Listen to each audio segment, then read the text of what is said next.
Good evening and welcome to the show, The Rick McCormick Show, and I am Rick McCormick, or Coach Mac, and you can find our shows at CoachMac10x.com, where we talk about numbers, statistics, what is the market like, buying, selling. We give you the straight, hard, honest facts right here. Now, these facts are about our greater Oklahoma City market, and then some of the realtor statistics and industry statistics are nationwide statistics.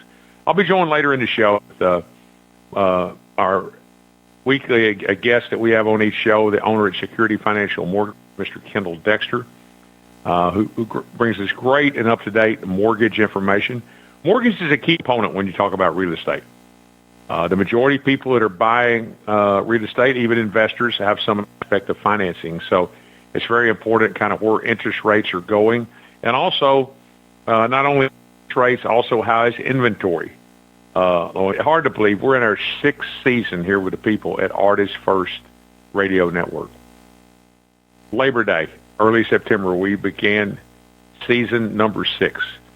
We've made so many friends and picked up so many people along the way, listeners. All right, let's get to it. We do. Some of our books are available to our listeners here. If I've written 3 different books on real estate. One is Selling Secrets You Cannot Afford to. And it's things that we've put together, then what we do and how we help you and how we market and how we negotiate in selling your home. If you ever thought of selling a home, you'll want a copy of this book. And you reach out and I give you a free electronic Kindle copy that you can read, on your on your phone. And once again, that number is 405-310-7470. Selling Secrets You Can't Afford to Miss by Rick McCormick. Yours truly. And then your guide to purchasing a home. Same thing, the steps we use in buying, from identifying homes to talking about your needs for homes, looking at them on a computer, going out and looking at them in person, negotiating for you, getting them under contract, and all the way through home inspections, appraisal, all the way to the closing. A to Z, 11-step process that we're there with you for on purchasing a home. With that, we got great clients, great buyers and sellers. I mean, right now, a great listing at 533 Fonshell Avenue here in Oklahoma City. Unbelievable property, 533 North Fonshell Avenue, near downtown, 2,370 square feet. We got that priced at $385. I mean, you ought to see the lawn, you ought to see the property. It's on, over a half an acre. Unbelievable, property there. A lot of lookers, but it's wide open right now. It's going to sell. You want to call and get with us and take a look at it. Then I've got a property there, a little more urban, up near the Capitol at 2115 North Kate Avenue. And good looking place there, totally remodeled, totally redone. It's a smaller 2-bedroom, 1-bath, but it's also lit 155.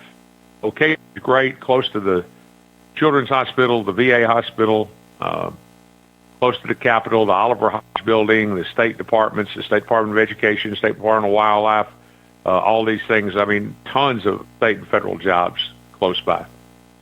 Then we've got 913 Oak Tree Drive, behind the gates. Have you ever been to the golf course at Oak Tree, the National? 2026 PGA Senior Championship is going to be held there. This is a $1 million plus home. Needs some updating. Priced at $599. Unbelievably priced. And then I've got 6001 Broadmoor Avenue, just off of, right there in the heart of Northwest Oklahoma City, just a couple blocks off of Northwest Expressway. Great property listed at $319. It's in Windsor Lakes. 2,300 square feet, was totally remodeled about 15 months ago. And I've got all of these properties I mentioned, I've got a 0 down payment program, if you're interested. 0 down. All of them are in Oklahoma County. Now, this program, and you call me. You bring me a 660 credit score or above, and I can get a down payment that you don't have to pay back on these properties. They're the ones that I just named. Then we've got 2317 Northwest 179th Street in the Springs of Valencia. I've got a great homeowner up there. Great homeowner. The curb appeal, the shrubbery, the flowers. I mean, oh my, it's just unbelievable. Inside the house, unbelievable. It's right at 1,900 square feet. Modern, built by Landmark. It's 369. Unbelievable property. Same story.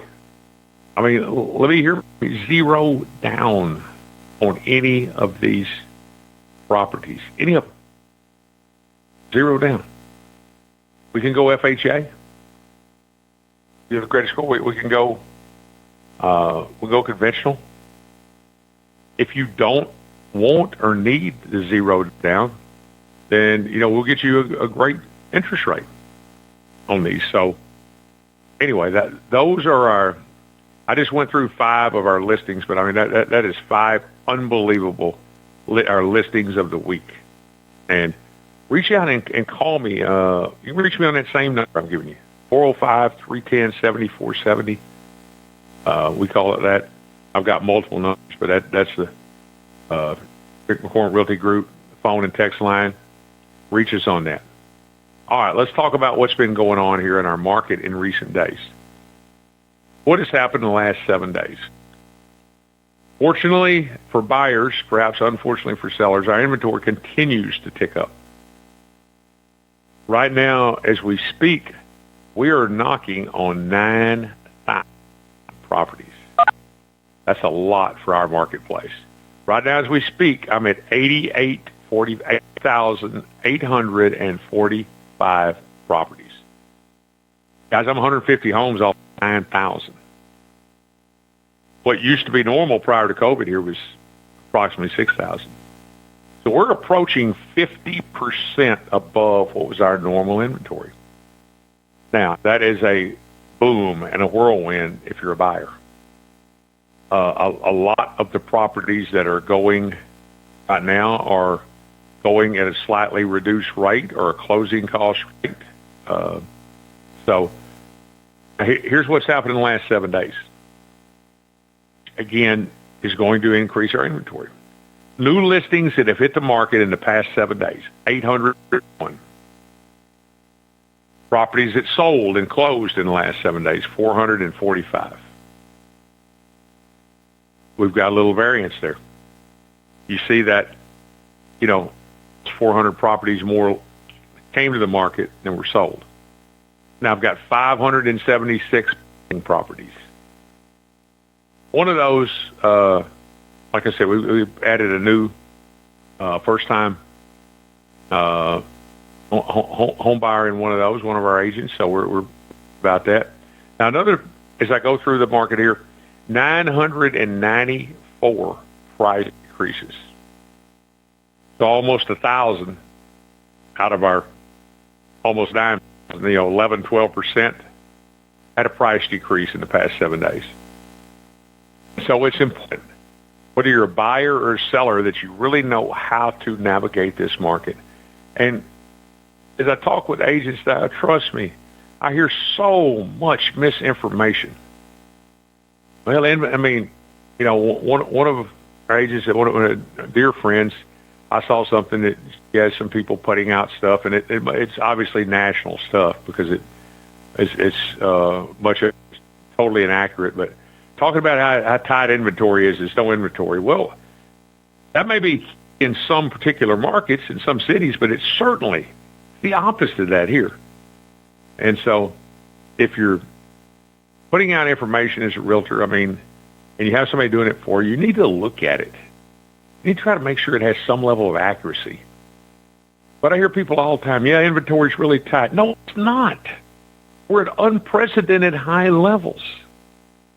It may be tight nationally in other cities, but we're not talking about national news. We're talking about news that's pertinent to our Oklahoma City market right now. Later on, we'll talk about some national things. But I had 400 more properties listed than I had sold this week. Now, I had 57 withdrawn and 156 expired. So I had over 200 that, did their 6 months and, or didn't make it. So more than ever, I'm going to talk about the realtors. I'll go ahead and give you a spoiler, okay? In 2024, this is NAR, National Association of Realtor Statistics. And I won't bring Kendal Dexter into this here in a moment. He's with us in studio here, owner of Security Financial Mortgage. Have this statistic. In 2024, of all the licensed realtors, 74% of them, zero, did not close a single transaction. 74% did not close a single transaction. So if you don't research this out and you just go random, you got a 3 out of 4 chance. You just call somebody up that like, hey, didn't do anything. Don't do anything. So when I talk about numbers and I talk about the ability to navigate the market, that's kind of what I'm talking about. You've got about 3% of the realtors that are doing about 90% of the business. So you want to keep that in mind.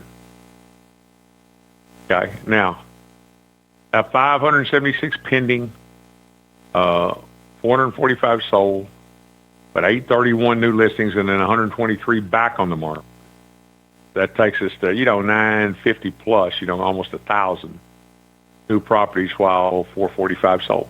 So again, if those numbers stay like that, then what's going to happen? That means we're getting more listings than we are sales, and it's going to continue to drive up the inventory. And we're go ahead and hit this 9,000. It is, virtually almost never happened in this market. So it's important to know these things. And I know, we're talking with somebody, and I'll bring Kendal in on this, but he had a buyer and said they were going to wait the first of the year, and he talked to him a little bit about what we're talking about right here, about the information you hear here on our show. And I think they came back to him and said, hey, I think we'd like to start, let's get qualified. We'd like to start looking right now. And so with that said, let me bring in our mortgage expert, Mr. Kendal Dexter, the owner of Security Financial Mortgage. Kendal, great to have you along again this evening, and it's been a gorgeous day here in Oklahoma City. It's unbelievable weather for an October, but great to be back after 2 weeks. Let's talk about mortgages, man. Well, a couple things happened. Q4, we're in quarter 4, October, November, December. That's typically, October's not so much, but November and December are typically slower times for real estate. We've got high inventory. We've got, traffic perhaps slowing a bit. What do you read into that? Who's that good for? I'll tell you. The bottom line is, first of all, Coach, when you say 75% of realtors did not deal, that is a crazy statistic. 74 actually, but yeah, let's just round it up, call it 75. Yeah. My goodness! Like if you're a realtor that doesn't do any real estate deals, are you a realtor? Is what you got to ask yourself. Number two, it is absolutely, a top end buyer's market you'll ever see. And, we preach that, if you're a buyer, now's the time, go get it. Like you said, I had a client, wanted to do it next year, talked to him about about on this show, and they talked amongst themselves. They came back a few days later and said, you know what, we're ready to go. And good, they're listening, they're thinking about it, they're making a smart decision. Get your real estate now. The window is going to close. And as these rates start to decrease, we know what's happening. That even with Powell, they're announcing that they're going to be dropping them, and when Powell is out, they're really going to drop them. So when that happens, the market's going to shift. 100%. Jerome Powell being the chairman of the Federal Reserve, and we've got 2 more meetings this calendar year, and we feel like they're going to drop them some in each of those. But Jerome Powell will be out of his position in May, and there's going to be the president wants Donald Trump. I mean, love him or hate him, and it seems to be one or the other with most people. But he is a businessman, and he made the majority of his money in the state, so he does understand the importance of the overall housing industry, and he wants to see interest rates drop, and he wants to see building and putting people to work in jobs with more building, and he wants to see families buy homes and so on, and the American dream, so to speak. And so, from the real estate perspective in the real estate industry, I think we do have a very friendly person in the White House who, I don't know if anyone there could understand real estate probably any more than he does. Spent much of his life, I guess the majority of his adult life, in several things, and but certainly always involved in real estate. So when he replaces Jerome Powell, it's going to be a person friendly to him that thinks like he does, and these interest rates, they're going to drop some between now and then, but they're probably drop quite a bit, Kendall, or at least that would be the conventional wisdom. I mean, your thoughts on that thing. When Powell's out, I mean, are they going to go crazy, or just are they going to ease into it? I had this conversation several days alone. The writing is all over the wall. I mean, it's one thing to try to project what's going to happen with rates. Sometimes you're right, sometimes you're wrong. When you see what's going on, Trump has made it very clear that he wants lower rates. He has put people in place on the board that are making it very clear that they want lower rates, and they are doing his bidding. And Powell's in May, he's going to put in a yes man there. He's going to get as many members of the governors on his side that are there to do what Trump wants done, which is lower rates. So it's borderline not even a projection. I mean, I can't say 100%, but it's a very high percentage that this is what's going to happen.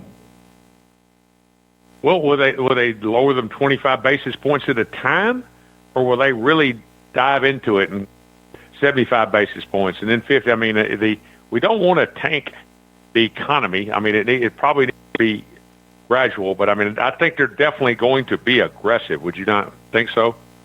I agree. And I think it depends on how much they can get done between now and then. I think we'll go quarter at a time under Powell. And if we have several meetings at a quarter at a time, and we're down 150 basis points, they may not have as much to do when it comes to the May, June, July, months. But I could definitely see. I mean, right now, the governors that Trump has installed want 50, and they may go 50 at a time. That is the most I would want to see for the reasons you just said. We need to be uber aggressive, drop them 100 basis points in a single meeting, because there are other economic issues with that. Yeah, most definitely, for sure. Yeah, that is. With that said, what has happened in the last week, or since we're here, the last 2 weeks? Tell us kind of what's happened. I know we had some up days, some down days. What's the overall picture look like? Yeah, living in the life, just watching the markets, and just thinking back for 2 weeks, I'm thinking, hey, it's been pretty flat. But we've had a couple of decent days in a row here, and in total, the pluses and the minuses added up to actually 30 basis points to the good over a 2 week period, with one business day missing because of Columbus/Indigenous Peoples Day.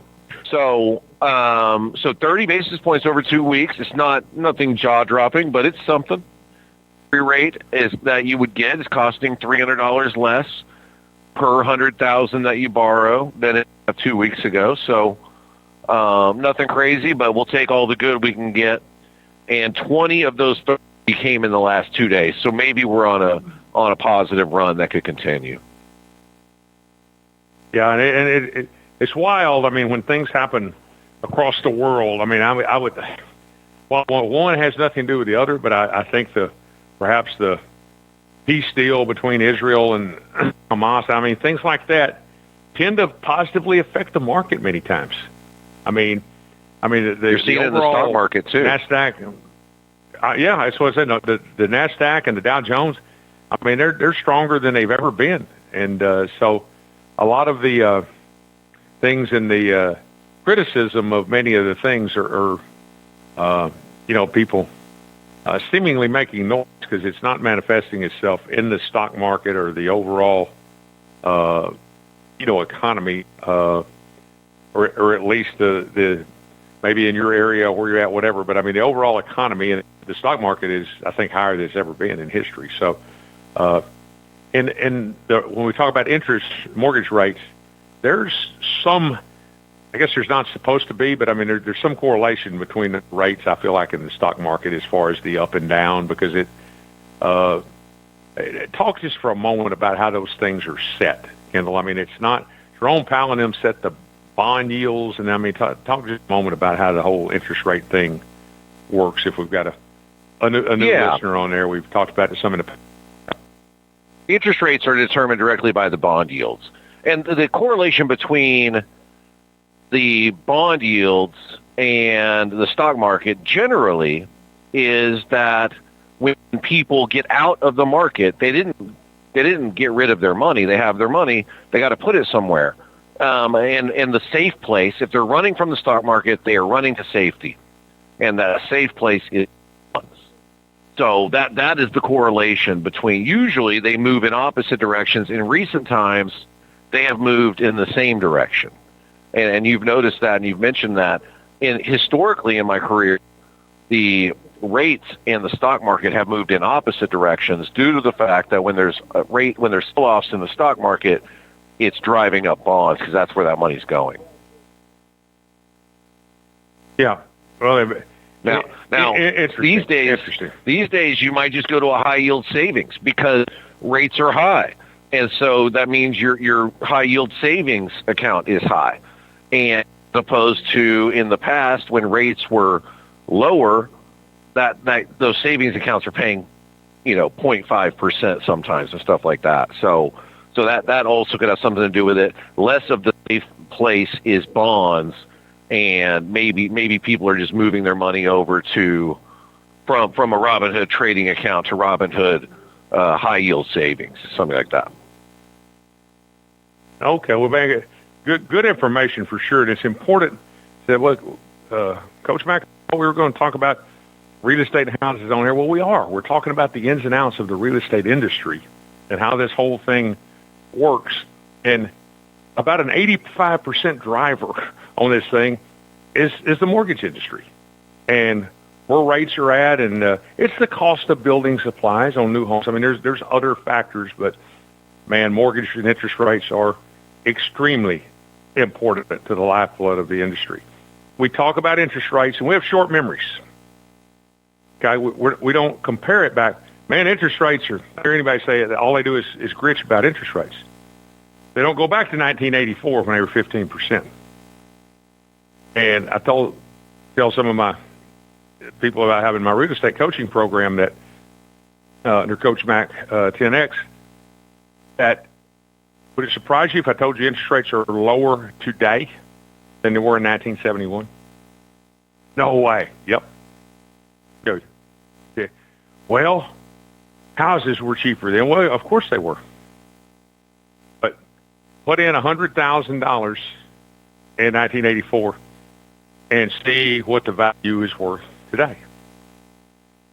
And it's pretty surprising. I'll let you do that on your own, but it's several $100,000. So money, while houses, it's all scaled, differently.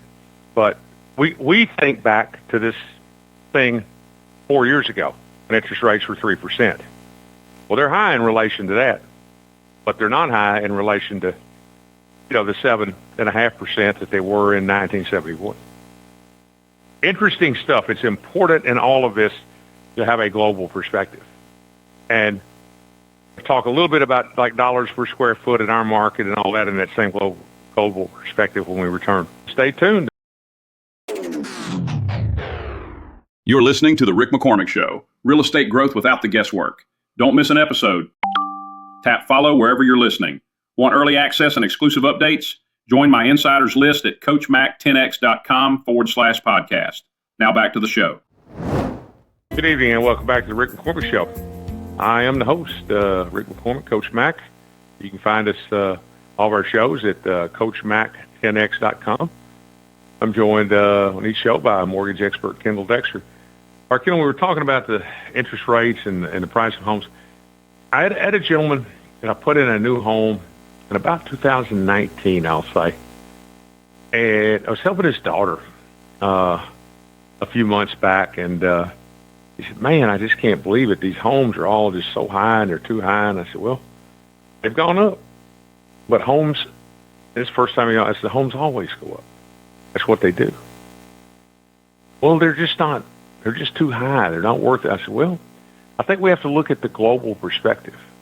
Sir, I said, what do you mean? I said, well, the top 25 cities in the United States, this is the lowest dollars per square foot of any of those 25 cities. It is. I see it. Dallas is $90 a square foot higher. Miami, Florida, which I'm flying into on Sunday, by the way, for the EXP National Convention in the Miami Beach Convention Center. Be down there in Miami Beach and South Beach for a few days. So look forward to seeing a lot of our fellow real estate professionals that might be listening right now down there. But Miami, $430 a square foot. And you go to Phoenix, you go to Las Vegas, you go to Washington, D.C. area. I mean, any city. It's a lot higher than our averages here. And while I was talking to Sheila, I said, you know, while these houses have gone up, put you in your house for, I think, $170,000. Pretty nice home at that time. Right now, I show your house is worth $235,000. It is? Yeah. The houses have gone, but your house has gone up. And houses appreciate in value. They typically go up. They always have in the history of the state of Oklahoma, unless you get in a really challenged, unless you get with a bad realtor and you in a real challenged area, they're going to appreciate and go up some in value. So, and then I spoke with a realtor. I said, I just don't like this, the way these homes have gone up. It's just hard for young couples and young families, and I went through the same thing with her. I said, you understand that this is the best market of any major city in America. It is? It is.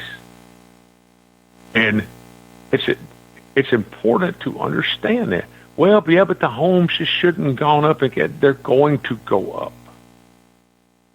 During COVID, because of supply demand, they're not going up crazily right now because it's a buyer's market. We've got almost 9,000 properties in the inventory. So, anyway, I mean, talk about that, Kendal, and then I'm going to talk a little bit about what this almost 9,000 properties means for the buyer. Yeah, Coach. So Oklahoma City is it's a major city. We've got the NBA champions here. It's growing and growing, and it's not stopping. And what's going to come with that is appreciation of properties, which has never had a downturn in my whole life. And, there may have been one before I was aware of real estate, but it continues to grow. When it went up 15% in 01, I was telling people, you were telling people, we were saying it on the show, this is not a bubble. It's not coming back down. It's the new normal, and it continues to grow. And if you look at the other cities, people deal with this every day. It's not affordable, so they move to the suburbs. Chicago, the suburbs have grown to be quite expensive themselves because they have grown and appreciated after people left the big city and went 30 minutes, 45 minutes outside in order to be able to live near Chicago but not have to pay those Chicago prices. So around here, it's going to be the same thing. If you can't no longer afford Northwest Oklahoma City, take a look at Midwest City. Take a look at Guthrie. Get a little further out because the city is going to catch up to you, and then that property will appreciate as well.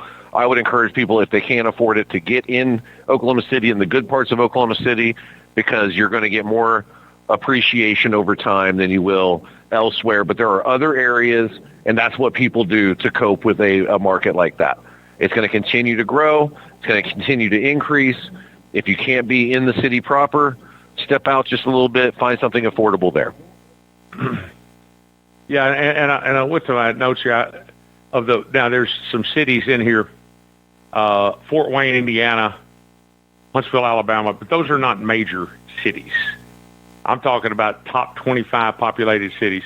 I'm showing that Pittsburgh, Pennsylvania, and Oklahoma City are the top 2 cities of size in America still today to buy a home, and that's important because that goes to our quality of life. Like you said, we got the Thunder. We got 6 more nights, and next Tuesday night, the Oklahoma City Thunder open up to defend their world championship here at home on a national televised game, and they're going to unveil the banner and have a ring ceremony, and they're going to be hosting the Houston Rockets, which means Kevin Durant will be down there on the bench to watch all of this. It's kind of interesting. Was probably NBA, godfathers or probably scheduled this game with this in mind, that Kevin Durant would be no question with this. But yeah, I mean, we've got a great city, a major city.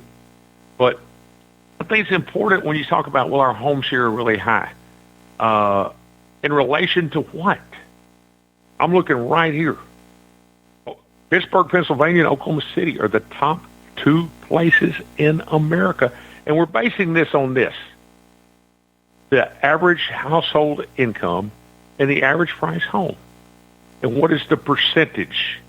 Like I said, in Pittsburgh, it takes 14% of the median income to buy a home. And Oklahoma City is basically the same. So that's what we're looking at in terms of that. Now, this high inventory. So what does this mean for buyers? And it's a bit of a broken record, but I know we have people that are, that listening for the first time, or maybe they listen to part of the show and not all the show, but the majority of sales right now, over 50% of the sales in the market, when they close, they have closing costs with the deal, Kendall. I mean, okay, because of this, all right, you're asking $400 for the home. We're going to offer you $395. We want $10,000 toward closing costs. A lot of people are getting that, and a lot of smart, selling agents, listing agents are advising their people, we may need to take it because there's a lot of competition out there. I mean, it's a buyer's deal. And it may shift as these interest rates shift, but right now the ball is in the court of the buyer.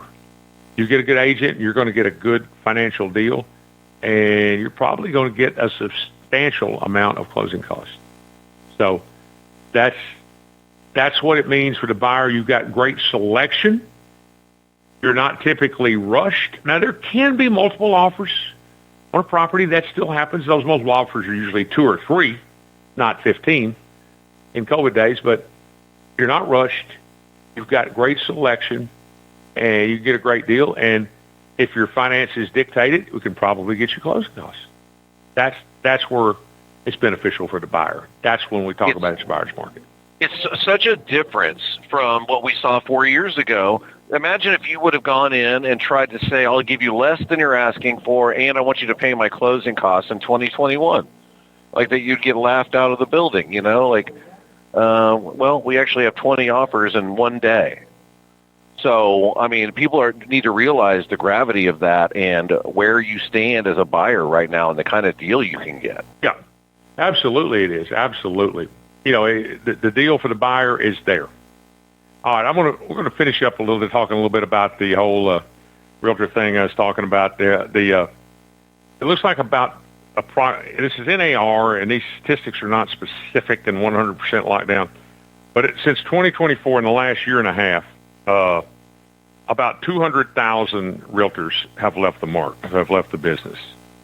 So in 2024, they're saying 74% did 0 transactions. 0. So if you just randomly call somebody up, like I said, you got a 3 out of 4 chance of getting a realtor that and I guess my line on that is, I was being funny, but somebody was talking about a realtor. Sometime I said, I'm not sure they're a realtor. Oh, yeah, they are. I said, no, I think they have a real estate license. Well, what's the difference in having a real estate license and being a realtor? I said, well, sometimes I got a little deal there and I trim my eyebrows. I'm not sure that makes me a barber. I think this person did 2 transactions last year. And so I'm not sure that makes them a realtor. So certainly knowledge, experience is a key factor, and especially in times like this in navigating the market. So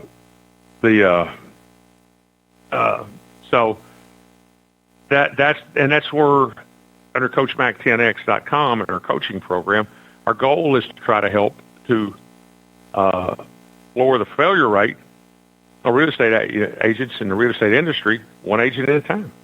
And the getting out there and doing it and trying it and working at, we've talked about the mistakes and the problems that realtors face on past shows, but man, I mean, getting some training, getting some coaching, and aligning yourself with the right people that's the separation. And leaving the industry or not, or doing 0 transactions or not.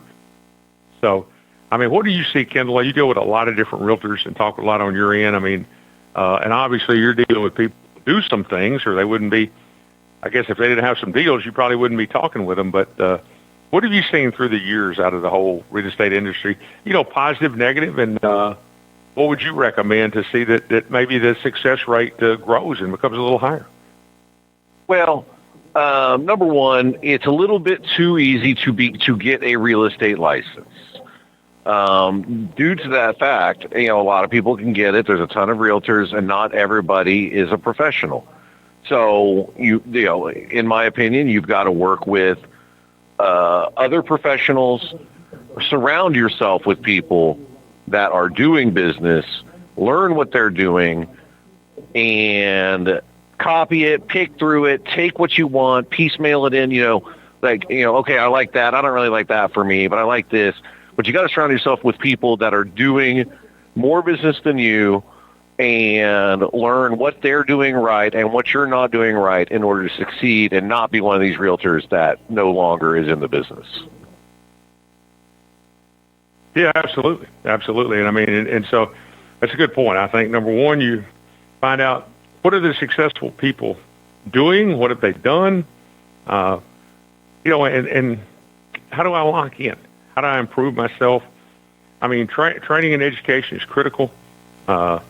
Establishing a budget, getting some lead sources, but the right lead sources, without spending too much money when you're first starting. I mean, and a lot of the information from 20 years ago that make cold calls and go door knocking and do open houses, none of that is necessarily bad, but that's not really the wave of today. I'm 6'3", and you can hear my voice is kind of a deep male voice. I mean, I could put on show up in my dark SUV and go to somebody's door and probably get shot going around door knocking. I mean, I would never. I've never done that. I'm friendly and I can talk to people, but it's just not. So I don't think that's the way. It depends on who, what, and where. But it's not something as a male realtor that I have done, nor would I recommend somebody do. But there's other people out there still doing that. Do this, do that. Put your name on a park bench. Put your name on the side of a bus. I mean, all of those things. That's outdated. That's 20-year-old stuff, and that's not the way to do it today. But we can. And I saw one guy. I read and study a lot of this stuff because I want to stay on top of everything. I want to see what everybody else is talking about. One guy was talking about, everybody's going to. He was making fun of talking about working on your mindset. And again, I'm actually a real coach. A college basketball coach, a former national coach of the year, and connecting with people and working on setting targets. We call the overall thing goals. We call the daily things targets. And working on your mindset is critical. It is essential. That's not a 20-year-old thing. I mean, it's going with the right approach and whatever. And like I said, attacking and addressing your mindset. But anyway, there are keys to be successful in real estate. Obviously, the majority of people are not being successful. So reach out to us, CoachMac10X.com.